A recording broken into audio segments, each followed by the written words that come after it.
All right, I have a case. So, you are called out to an adult male found in a field. Looks something like this. He appears unconscious. He was noted by a passing car who thought who stopped, went out, saw him lying in the middle of the field, and thought he might have had a stroke because he's not moving kind of his arm on the right side of his body, and he's not talking clearly. Of note, he's also got a bottle of whiskey in his hand, so who knows what exactly is going on. You find him when you arrive lying on his back. You note that he is breathing, moving, not following commands, and moaning loudly, attempting to sit up. His lungs are clear when you listen to him. His heart is tachycardic, but otherwise normal. You note that he is, in fact, not moving his right arm or leg. So, this is the beginning of one of those pull everywhere things. So, go to that website. Hopefully it works, and if it doesn't, no big deal. We'll just barrel on before it. I see somebody wrote looks bad already, so there we go. Sick, looks bad, CVS, probably, what are you thinking about? What seems to be there? Boy, you really can't see that, can you? But somebody says stroke, yeah, that'd be, not moving arm and leg. Certainly possible. Other things that could be there. Organophosphates, yeah. Farmer, absolutely. Guy that looks ill and is found in the middle of a field. What other kind of ideas we have? Go ahead and put them in there. It seems like we are actually functioning. Just type them in there. Anything y'all want. Give it about 5, 6, 7 more seconds here. Another organophosphate. The folks like that one. Party animal. Awesome. 5 seconds. All right, we'll get a couple more of these as we go, so you'll get more chances. Okay, so you load this guy into the back of your ambulance, and as you do, because you're a prudent EMS provider, you cut his clothes off because he's all wet and he's probably a little bit cold, and he looks like the following. You get these findings here. You see some bruising on his knees bilaterally. You see what looks like a burn on his thigh. There's his knees. You see a little linear area of what looks like burning right here. You see what looks like his belt buckle imprinted on his abdomen there. There are some linear streaks across here, and then when you look on the side of him, because again, you're a prudent EMS provider and you have viewed the entire patient looking for any wounds, you see this sort of odd-looking pattern that's on his flank. So hopefully you've had a chance to look at that. What are you thinking now? Any difference in what you think? What's he got?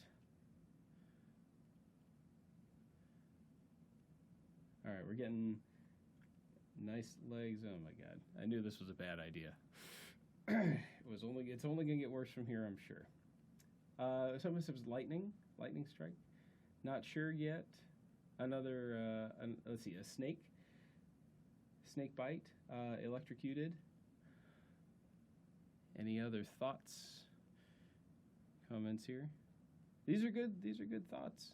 Keep in mind patterned injuries or injuries that look like things usually have a result of things. Are usually the result of something. So if something looks like a handprint, there's a good chance it's a handprint. A lot of times, sometimes not, but very possible. We're getting a lot of the lightning stuff. We think that parachute, yeah, good possibility. He dropped out of the sky and injured himself or something like that. That's a good thought. No, he can't move. Absolutely. And then some burns and that stuff. Okay, good deal. We'll skip over that one because we already just answered what we got. What do you want to do? So you've got this guy with these kind of weird injuries. He's not moving his right arm or leg. He seems to be, sort of protecting his airway anyway, just kind of moaning, but trying to move around and sit up. Any thoughts about what you want to do? Priorities that you may want to establish other than the standard ABC? Anything else you want to do with this guy? Or any thoughts on his disposition? Just throw him out there. Toss up something that you're thinking about. And again, insightful comments. Blood glucose? Absolutely. Anybody that looks at you funny? just guessing who's putting these up here is the fun part. But yes, blood glucose, absolutely. 12 lead, I would do scene safety, absolutely on that one. We'll talk about that in a little bit as it relates to something else, but probably a priority in this guy because we don't know what the hell's going on with him, and he was just found out in the middle of a field. Bad stuff can happen out there. And we'll give it again about like 4 or 5 seconds. Is he protecting his airway? Mm-hmm.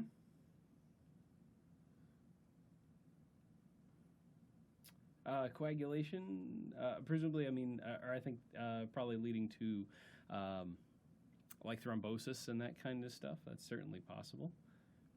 And of course, it sort of depends on what you thought he had before he actually got in the way that he is. What was the antecedent event? All right. So we got some good ideas, I think, here. Hypothermia, big one. Okay, that was one that super important. This guy's been lying out in the field, even if he's in, any kind of significant injury, even if he's just his blood sugar is low because he's a diabetic. He's lying wet in the middle of a field. If it's 85 degrees outside, his temperature may still go to 85 degrees. We had somebody had that the other day, brought in as essentially a rest, but was found down for a while. Core temperature was like 83. The air temperature outside at the time was about 89. So these people do get hypothermic relatively quickly. All right. Well, let's say you take him to the ER. And when you enter the ER, you're still not entirely sure what's going on here. But you take him in, and the ER doctor walks in. And then there's a little bit of fuffling around for a minute. And then a trauma doctor walks in. And then a neurologist walks in. Then an ENT surgeon walks in. And then finally an ophthalmologist walks in. And the involvement of all these specialists together is part and parcel of what's going on with this guy. One more time, what do you think? What's he got? Whoever said lightning was it. So this unfortunate gentleman was a victim of a lightning strike. And so let's talk about lightning strikes, huh? And hopefully some of this stuff will become more apparent as we go along here. So lightning, hopefully this is not too loud. I can't remember if there's a video or if there's a noise on here or not. Lightning strikes, relatively common worldwide phenomenon. You get about 50 lightning strikes every second worldwide, and about 20% of those hit the ground. Most of them are within a cloud themselves. Some are cloud to cloud, but about 50 times a second, lightning is striking in one way or another. Lightning happens in not uniform distributions across the world. It tends to be in places, of course, where there are thunderstorms, which are places that usually have warm, moist air that can convect up. So you see the big storm cloud here. What forms the charge needed to make the lightning is, we're not entirely sure all the time, but we know it's particles rubbing up against each other. And the presumption is probably that at the top of like this anvil shaped here, when things go up, air gets heated, it rises up, it starts to spread out. As it spreads out, it gets some freezing, and probably the little freezing and the raindrops and the wind that's whipping around inside this thing rub things together. And when you rub the water droplets together, you get static electricity. And in this case, instead of it building up on your skin and then you touching a hot or a metal stove and getting a little shock or something like that, it builds up in the cloud and then goes down to the grounded earth. So, as we kind of mentioned before, lightning happens in places where there are thunderstorms. Where there are more thunderstorms, you get more lightning strikes, more lightning injuries, more lightning deaths. So that tends to be in the United States as you move down toward the equator in the south and to some extent in the Midwest. It's also got to be where people are out doing things. So you notice that not super common in Idaho or in the Dakotas because there's not that much heating, but real common down the south where there's more lightning strikes. So Florida, was at 46 deaths a year, something like that, or 46 deaths over the period of 2014 to 2013, or 2004 to 2013. I'll get it out here. That's a fair number of people as compared to one in some of these other places. Just a cool picture. Now, you might kind of think about this stuff as like, wow, this is a really destructive force, and it is.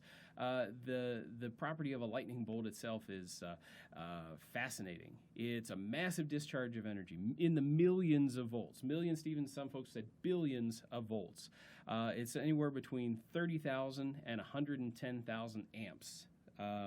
The amount necessary to kill a human, like in a judicial execution, that's like 10 amps, 15 amps, something like that, about what your vacuum cleaner might draw.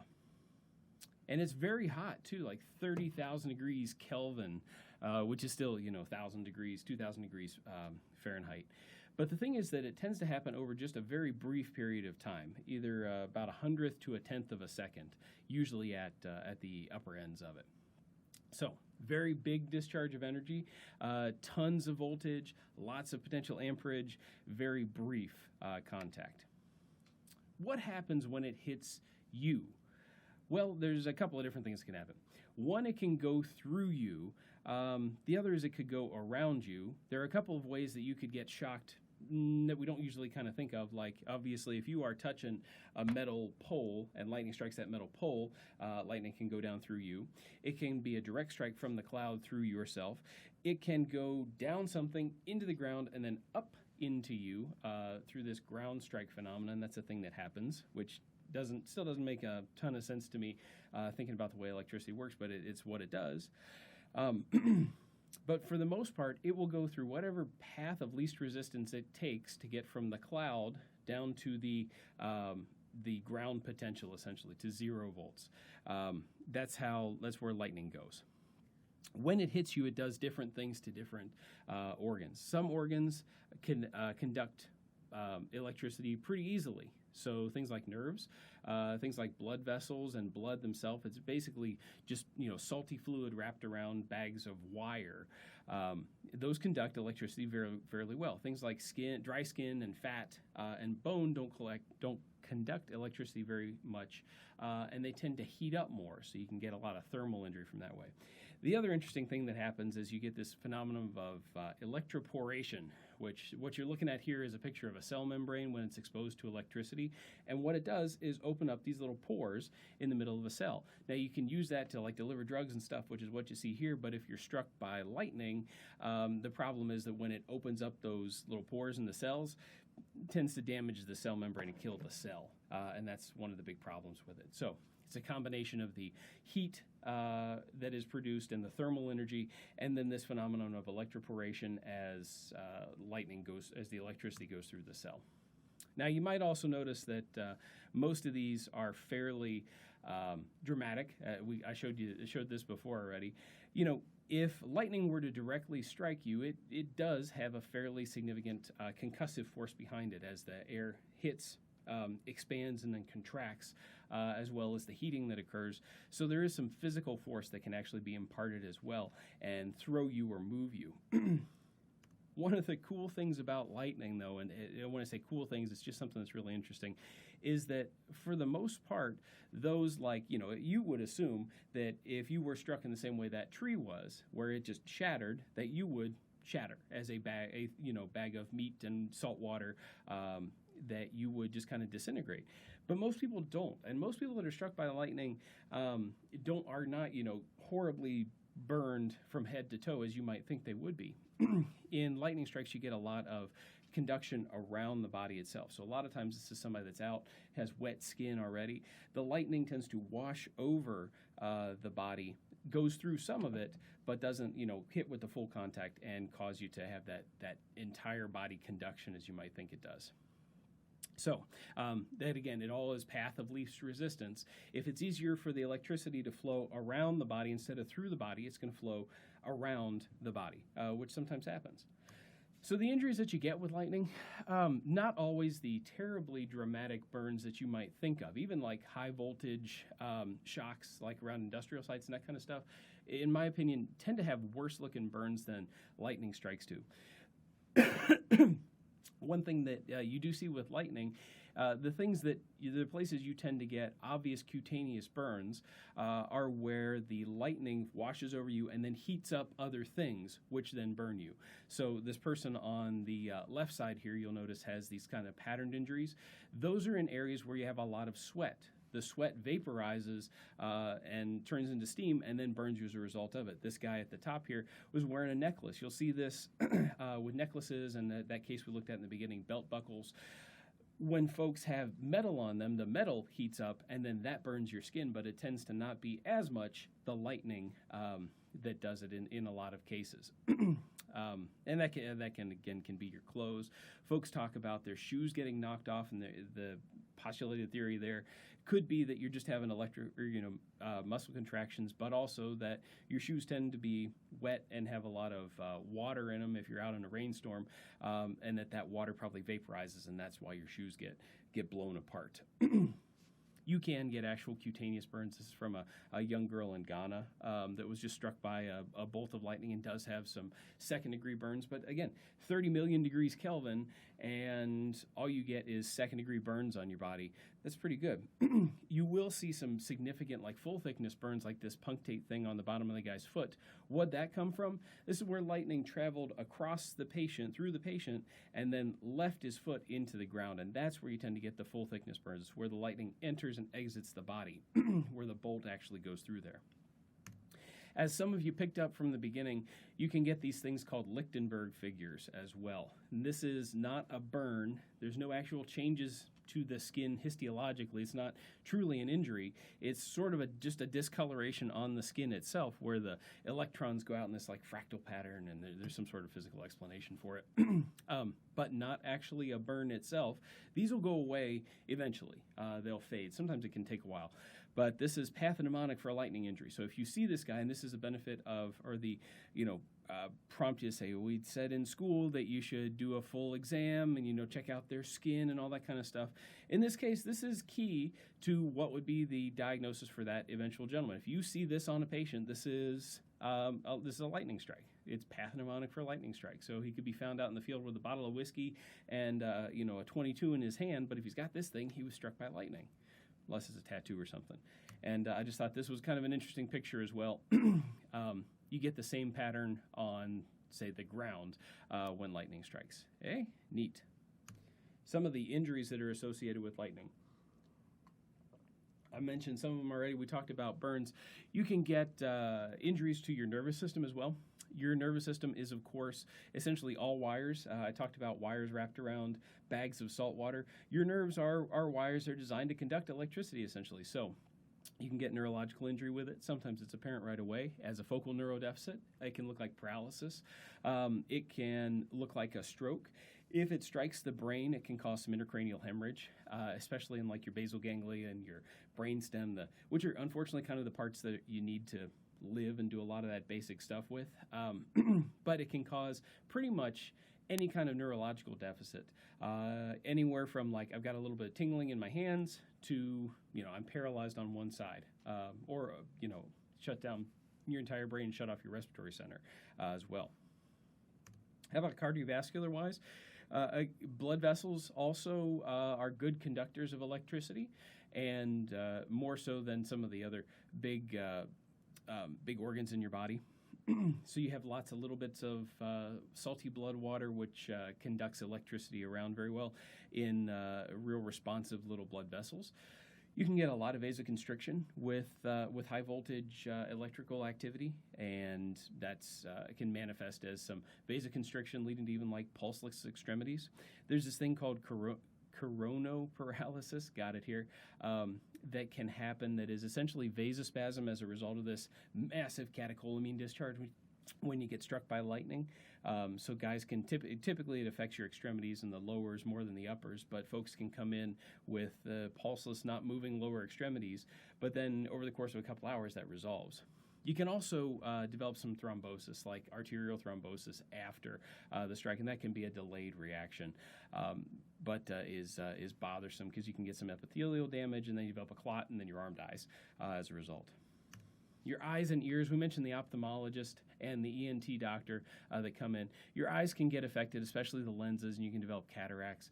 And ears, because of the concussive force, if you think about how loud lightning is, that is the expansion and contraction of air.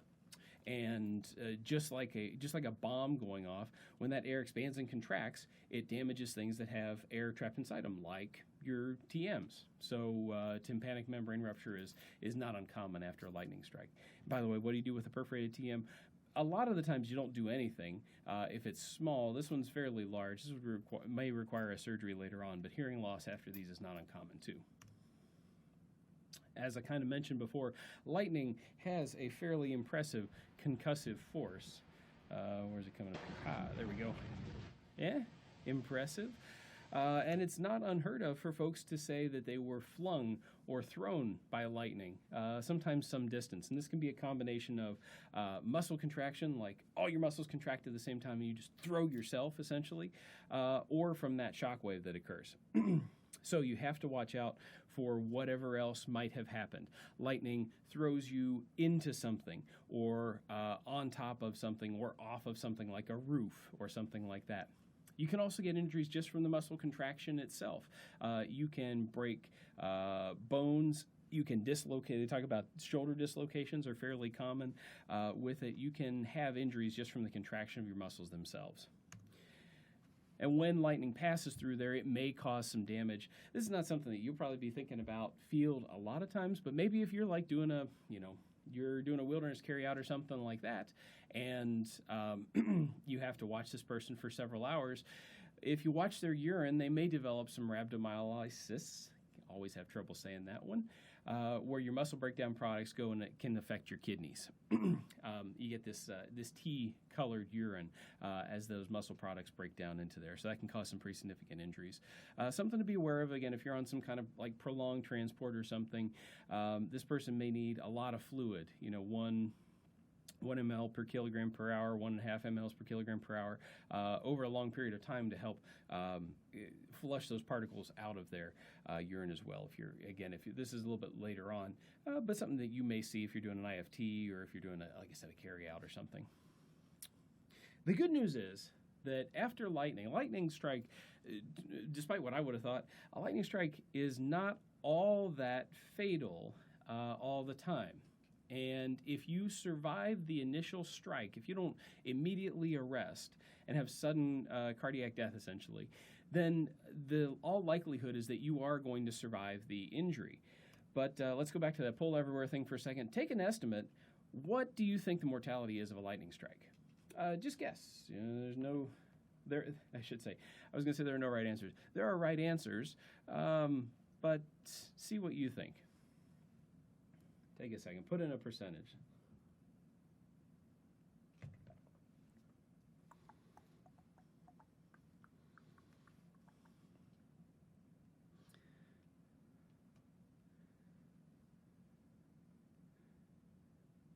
We got some wide-ranging things, anywhere from 5 to 70%. Give it a second more, see if anybody throws in there.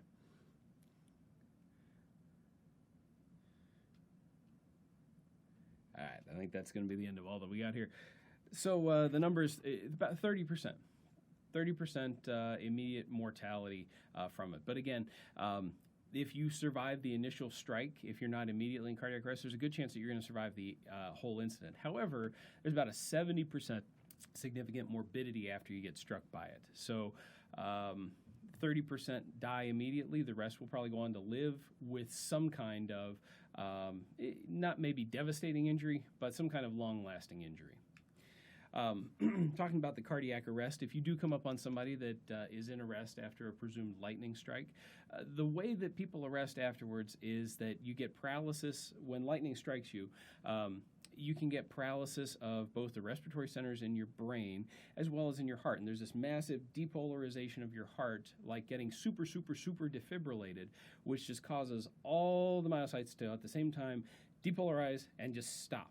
So you get an asystolic arrest first, usually. We think about electricity and VF, but it tends to be an asystolic arrest first. And eventually, this kind of has to come online like your body rebooting, essentially. And that takes a little bit of time. It will often eventually do it. If you can support the body through there, a lot of times you start with asystole, and then you give it a while, and then it'll develop a bradysystolic kind of PEA, and then maybe just bradycardia, and eventually you probably get the heart back if it hasn't been, horribly, horribly stunned or something like that.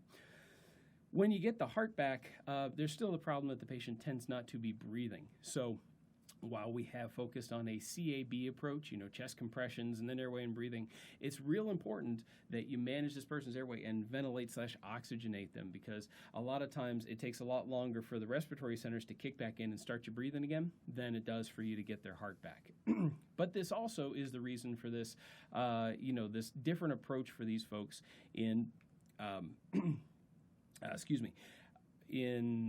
multi-victim accidents. So in this case, there's 7 soccer players down, all from a lightning strike, and hopefully you saw that there. I may have been talking through it.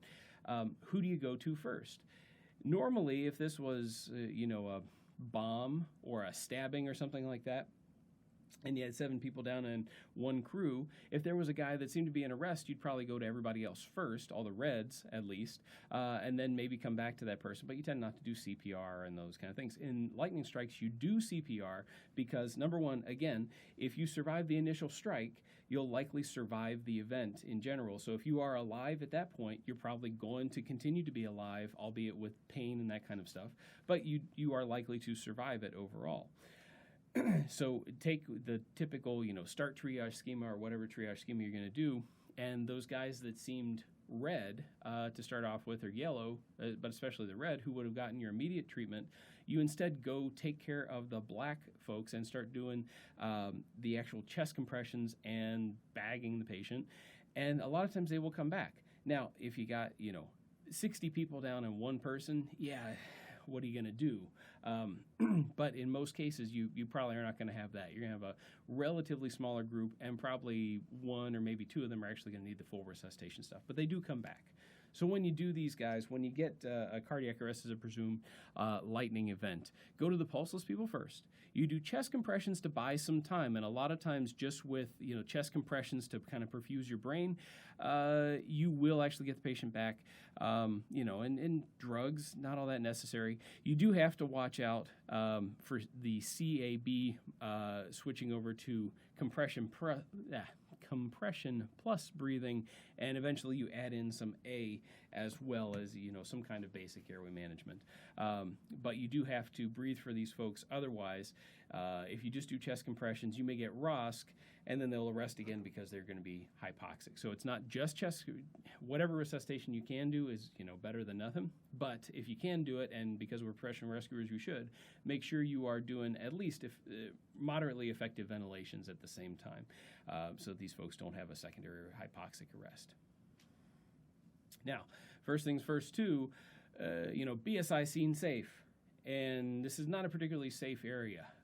Remember that if you have somebody that's struck by lightning, you're likely to get called shortly after it happened if it was witnessed, and that storm may not be out of the way. You can get struck there's a case report of somebody, a lightning storm had moved through, and folks were struck by a lightning bolt, even though the storm was like 10 miles away on the other side of a mountain and nobody could see it. It was just a bolt out of the blue sky. So when lightning strikes are out there, as evidenced by a person, who was brought down by one, don't forget that lightning is still out there, and lightning does, never strikes the same place twice. That's not true. In fact, this case, this is, you can see how many times it strikes some of these places over and over and over and over again. So you have to be safe. Get these people. This is probably not one where I would sit out in the middle of the road, despite what I would normally say. Not somebody that would sit in the middle of the road and do some CPR on. I'd get inside something and keep yourself safe. If the patient does have a pulse, when you're doing treatments for these folks, you need to probably do with these folks a pretty comprehensive assessment, because there's all kinds of stuff that can go on. All the body systems get involved. So a comprehensive trauma assessment. Take off their clothes. Find bleeding and open fractures. Sometimes you'll find pulseless limbs. All these things are important to know because they can potentially be somewhat emergent to take care of, or at least good, and may influence your disposition decision. One thing that you'll get not reamed on, but you'll think like, oh man, I can't believe I missed that.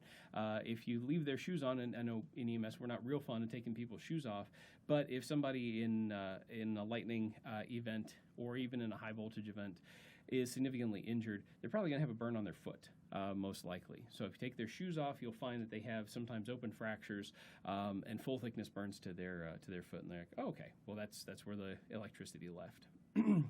In addition to that, if the patient is significantly burned like that child that I showed you before, it's usually not like a tremendous amount of body surface area, but they may need some fluid resuscitation, or again, if you're doing an IFT, they may need fluid resuscitation for their rhabdo or something like that. Pretty much anybody that suffered or was concerned to have suffered a lightning strike needs an EKG. You can get some kind of non-specific stuff on here. In this case, you get, sorry, you can't see that very well, but it sort of looks like a non-specific interventricular conduction delay, meaning the heart's kind of stunned and you get some funky pictures afterwards. Again, initially, if you get this, it's probably going to be asystole followed by bradycardia followed by resolution eventually of ROSC and resolution of their EKG changes. You can get some stuff that looks like STEMI on these as well. Most of the time, it's not truly STEMI like occlusive disease, it's vasospasm as a result of it.